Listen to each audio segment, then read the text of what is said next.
All right, so we have the conclusion of Group D, and everything kind of panned out and how we wanted it to, except the first and second seed.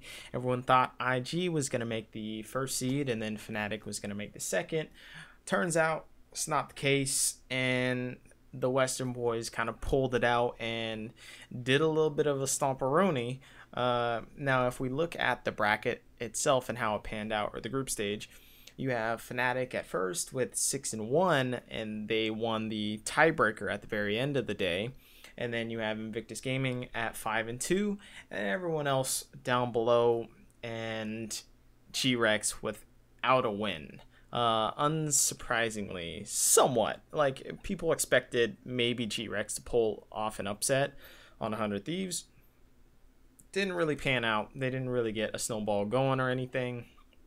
And it just kind of popped off. So we're going to look at the first games of today's matches, and then we're just going to kind of go on throughout, talk about what went down within the games and how everything panned out. The entire day wasn't that interesting until towards the very end, of course, with Fnatic and IG, and also 100 Thieves versus G-Rex was somewhat interesting too, and how stompy it was. Other than that, we just kind of cruise out throughout the day and see what's good. So, okay, you got the first game, Fnatic versus 100 Thieves. There's really nothing special about this game.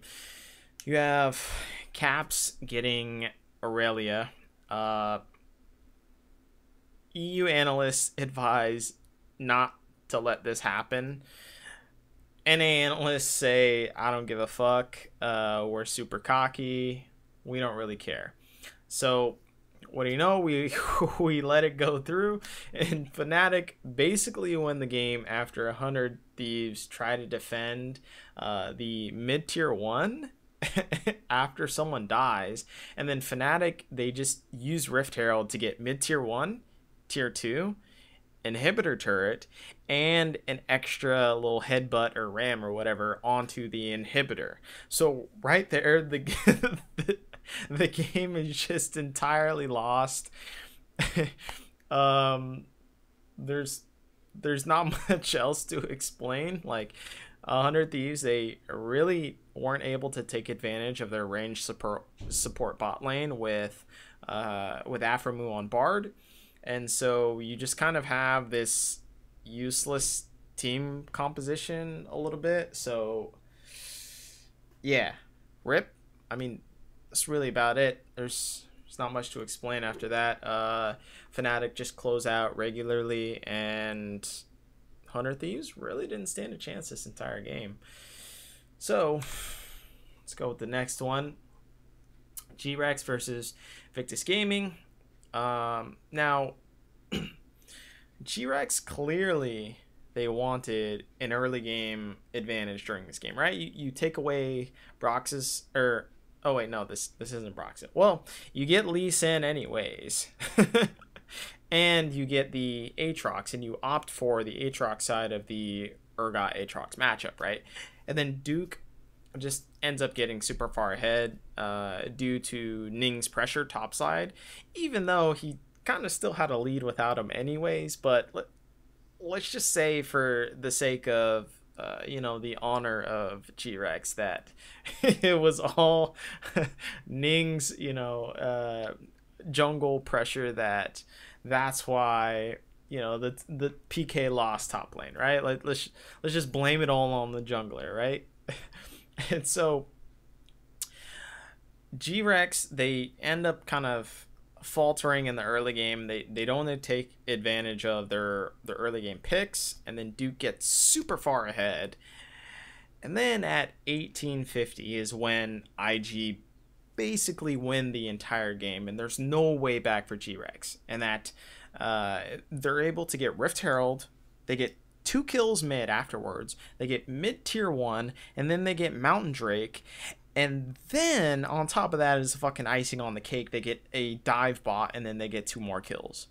I don't know how you get all of this other than just the enemy team not respecting you at all.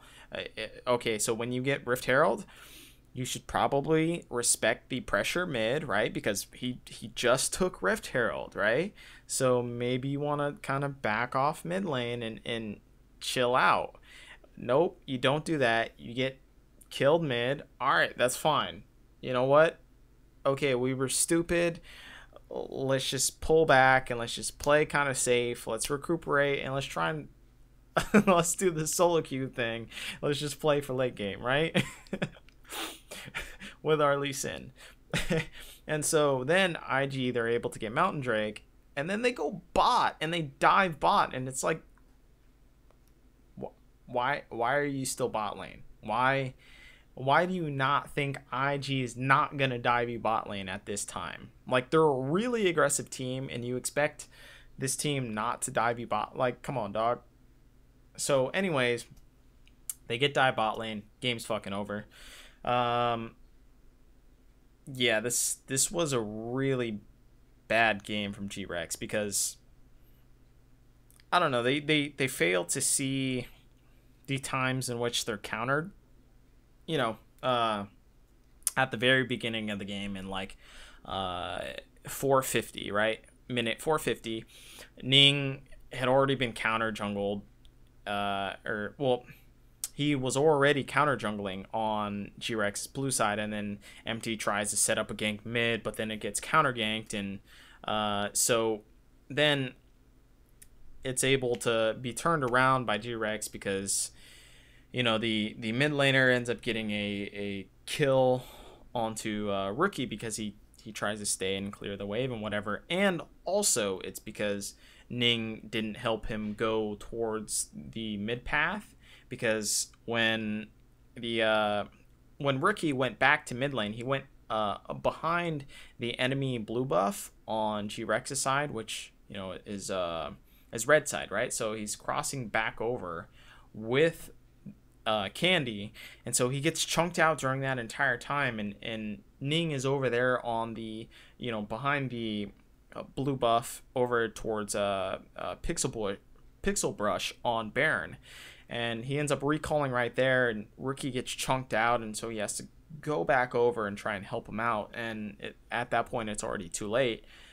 So it's obviously a lot of miscommunication during that time, but other than that, IG play this pretty well, and they're able to just destroy G-Rex anyways. That would have been a little bit more punished if it was a better team, and if G-Rex respected the zones of control from the enemy team, right? And I talk about this a lot in my other conclusions or just reviews of the group stage and of zones of control. You have to respect where the enemy jungler is and what your health percentage is with your jungler and your mid laner or your top laner or bot lane, whatever, and your ultimates, and just factors of pressure when you're trying to go for a play. And G-Rex just don't seem to understand this,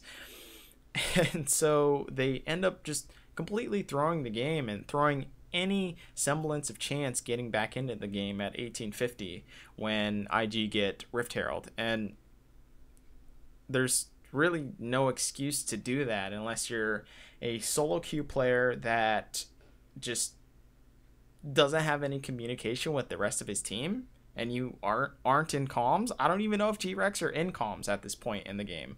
And so it was just one of the worst instances that I've seen with a team trying to decide what to do or what to defend, and G-Rex couldn't decide on that at all, and it was just thrown all up in the air. So IG took advantage of that. Big ups to them. Whatever. This game was really fucking bad. So, cream of the crop, right? No, not at all. You have Fnatic versus G-Rex. Bebe subbed in because apparently MT is just not fucking working well with the rest of the team. Probably a good idea to do that now, right? So, Bebe subbed in. They end up going for Nidalee. maybe try and think of getting this early aggression or whatever. And that's fine. I don't really have a problem with that. They let Aurelia go through. Once again, people just don't give a fuck about caps, I guess. And then they let Whippo get Swain. And so Whippo gets super far ahead top lane. Even 1v2s this game. And Caps also gets ahead early due to a flash blown by Candy at like 155 or something. Candy ends up using his W to trade, and then it's punished by Broxa because he's near after taking Scuttle Crab, I believe. And then so Candy has to use his flash. And so Caps ends up getting the mid lane advantage. And so now you have a mid lane advantage and you have a top lane advantage.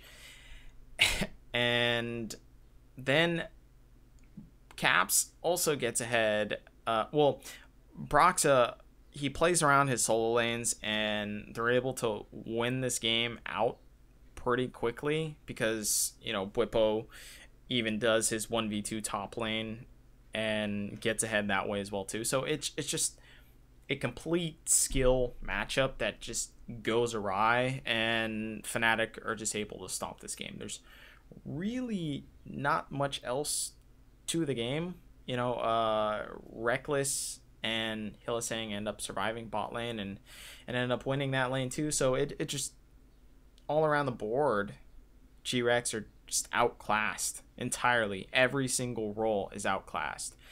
So there's really no hope, but that's to be expected, right? So this game wasn't very entertaining. Going to the next one, 100 Thieves versus Invictus Gaming. Now, this one was super hype, right? No, I'm just fucking kidding you, dude. IG win this game. Now, you have to wonder why Ryu is still even a pro player. I mean, this fucking guy, he gets destroyed mid lane. I mean, Rookie takes over the game after a solo kill in the mid lane, and I guess apparently Lissandra is actually a pretty good matchup into the Rise. So you have to wonder, okay, well, you get a good matchup into Rise, you're supposed to be this good player, and suddenly you just get stomped on. So is Ryu even capable of being this player that is able to play at a high level or in international level? I don't think so anymore. I think he's actually lacking pretty significantly. So you have to wonder if you should even take him into professional play the next year. Maybe, maybe not. I don't think so. I don't think he's worth the import slot, and you should probably look towards someone else, especially with his past problems of his champion pool. I'm not saying that his champion pool is necessarily a deficit within the recent times. I thought he's kind of brushed up on it with his Zoe play. I thought that was a pretty well established within the NALCS towards the later parts, but it still begs the question of if Ryu is actually capable of going against these young guns that are mechanically skilled at the game, because clearly he's not.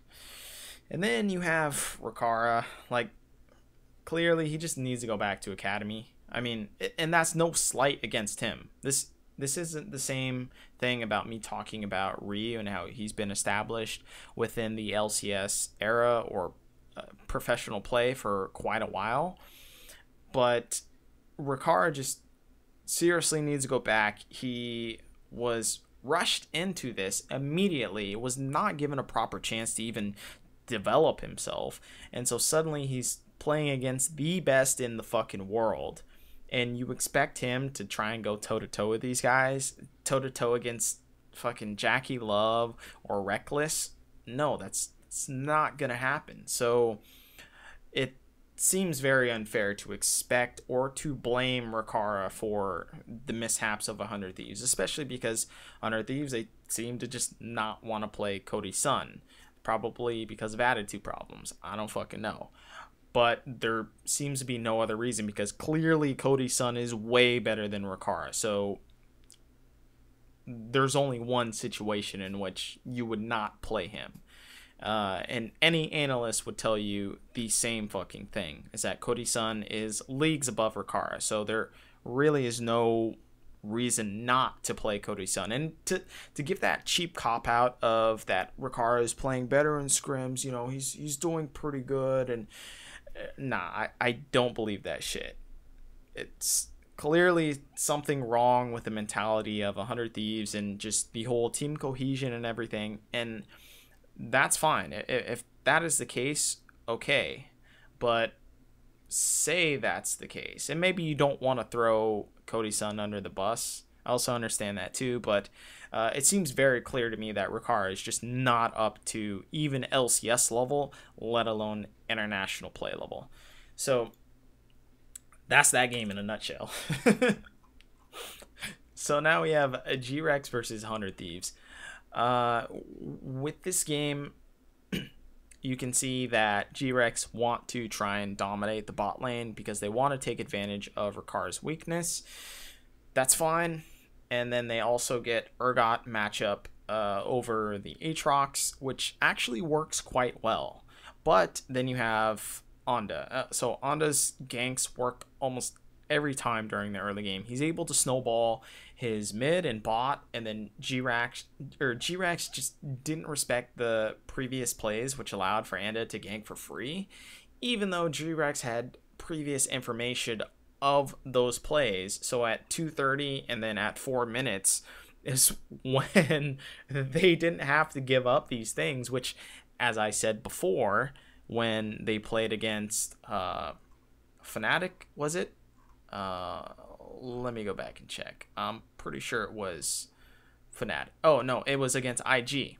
They played against IG, and they had the play IG made on Rift Herald, and then they went mid, and then they went Dragon, and then they went bot lane and dived bot lane. And so G-Rex just have this symptom of not understanding what happens previously on the map, which then dictates what happens later upon the map, which is exactly what fucking happens in this game at 2:30 and 4 minutes, where Onda finds Empty in his jungle at Wraiths and kills him, and then he goes mid and kills mid, and then he roams bot and is able to kill Stitch. And so it's like, okay, dude, you see Onda coming from Wraiths and killing the enemy jungler, and then you don't respect him mid, and then you don't respect him bot lane as he's roaming towards bot. It's like, I don't get it. Seriously, some solo queue shit. It seriously just looks like G-Rex just doesn't communicate with the rest of the team. They don't know what's going on the rest of the map, and they're just hyper focused on their screen. They don't even have a fucking mini map. This team's just super bad. So anyways, someday, eventually he's able to, turn around his matchup, and it actually takes 100 Thieves quite a while to close out this game.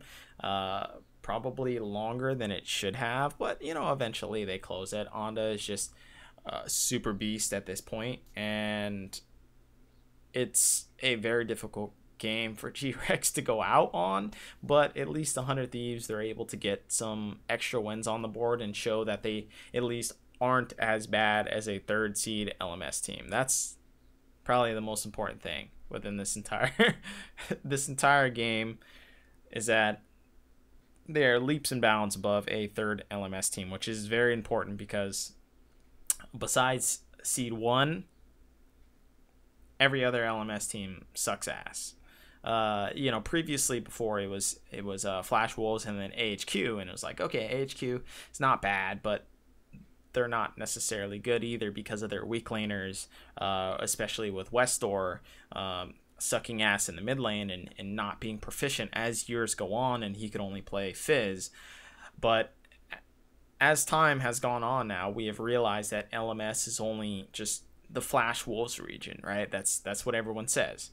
So at least 100 Thieves aren't that bad. So that's good. They can retain their pride in that sense. Now you have the Invictus Gaming versus Fnatic, the first iteration or the last game before the tiebreaker. Now you can see within this draft itself that IG want to take away the Lee Sin, and they also want to match the pressure of the Aatrox pick. Now Fnatic also pick Aatrox and Urgot, and they refrain IG from picking both of them, and so they're able to flex of either or.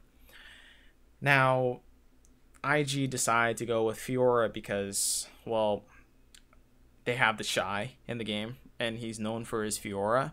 And also, if you think about the previous weeks of NALCS, Fiora was thought to be a counter to Aatrox. Later on, we realized that wasn't necessarily the case, at least within the early game.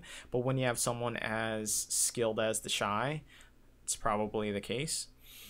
So Broxa in the early game recognizes the trade pattern of bot lane, and then he ends up getting first blood, which is cool because they realized that Baolan was using his headbutt in order to harass. So right after the headbutt happens, Broxa ganks, and they're able to get first blood. And Broxa and Hylissang end up focusing mid lane, and Reckless also isn't punished bot lane too. So Hylissang repeatedly ganks mid lane and helps open up the entire map.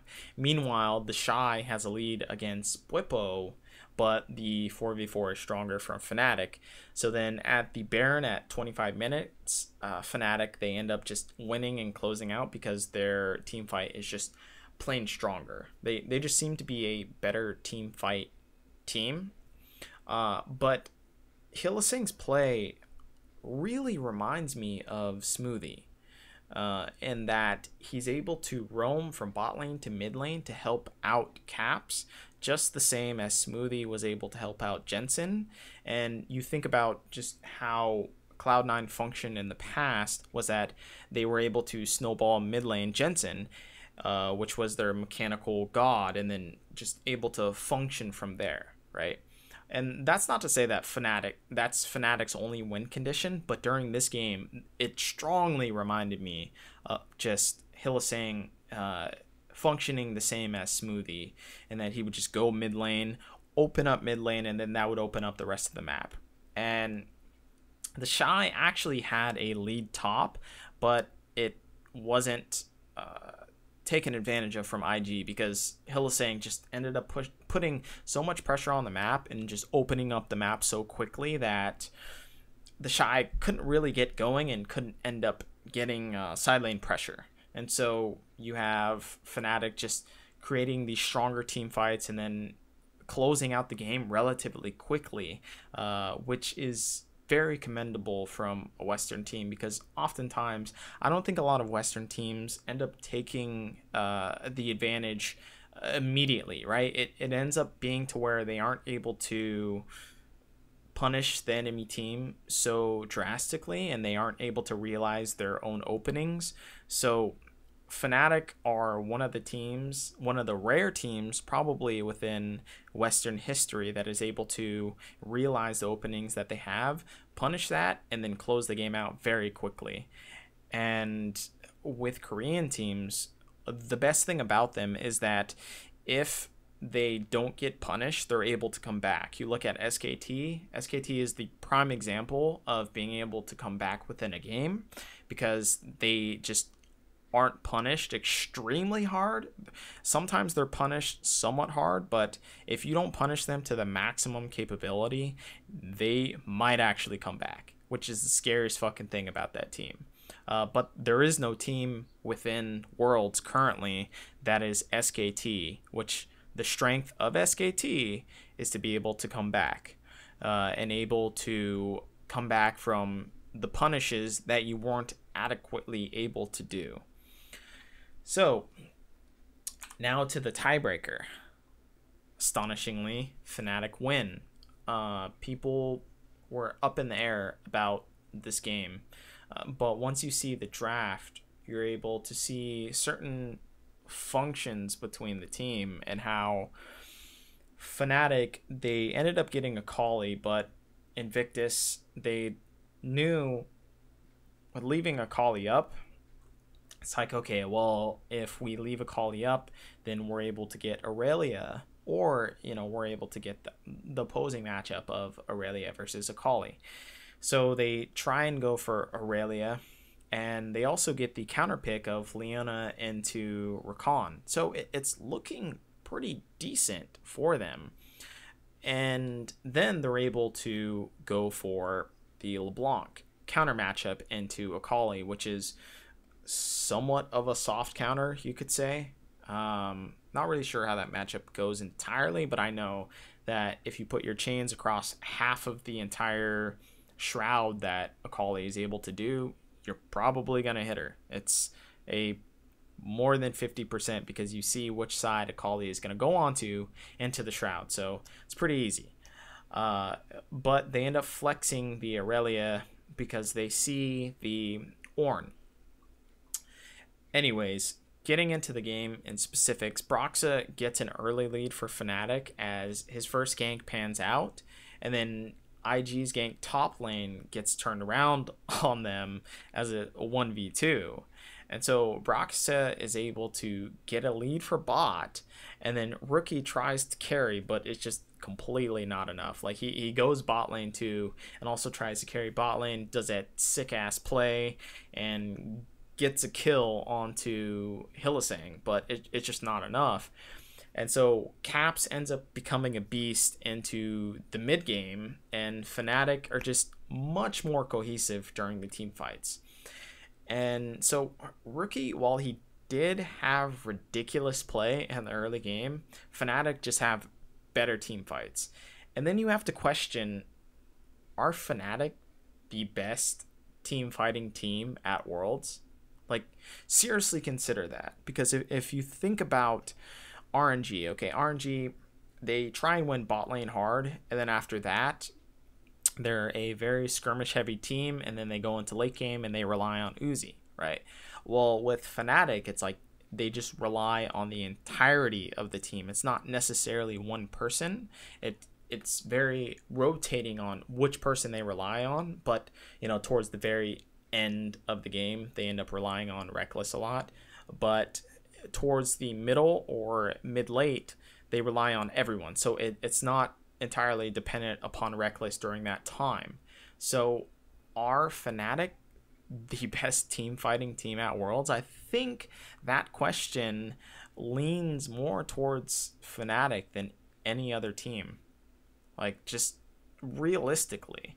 And it's not because they're a Western team and like I'm a Western fan or whatever the fuck. Like, actually, I'm not even really a Western fan. But so I think Fnatic, they are the best team fighting team. Just from looking at this group stage, I think they really excel at that. They're able to stop a team like IG, which is heavy snowball early, in order to propel into mid game and late game, and they're able to stop that. And Bwipo is one of the guys that is able to actually get an early lead for Fnatic and then propel them into mid game and late game. And Caps is also one of those guys that's able to do it. So you have one of two people that are able to do that. If one of them doesn't work out, probably the other guy's gonna be able to do that. And then you have Broxa that's able to determine which one he wants to go off of depending on who gets the early advantage by themselves, and then he's able to snowball that lead into something further. So this team is so fucking dangerous, it's crazy. And then, not even considering that, you have Soaz, that if shit gets hairy later on in, say, a best of 5, which we're coming up on in quarterfinals, you have to consider, okay, well, if you end up beating Fnatic in the first game or the second game or something, you have Soaz to come in as the veteran who's just going to be this rock, and it's just like, okay, well, you guys want to try and fight us a late game. Guess what? As I said before, Fnatic has the best team fight in the entire world. So it ends up becoming like this ridiculousness. Hey, where's my cam? So it I don't think there's a way to stop Fnatic unless you are possibly KT or RNG. Other than that, there's probably no other way to do it. Uh, and as we know, Fnatic are now first seed, so it's going to be a very scary proposition for any other second seed to face them, and I don't think any other second seed can beat them. So this is a really good time for Europe as a region, and this may be one of the strongest Western teams of all time.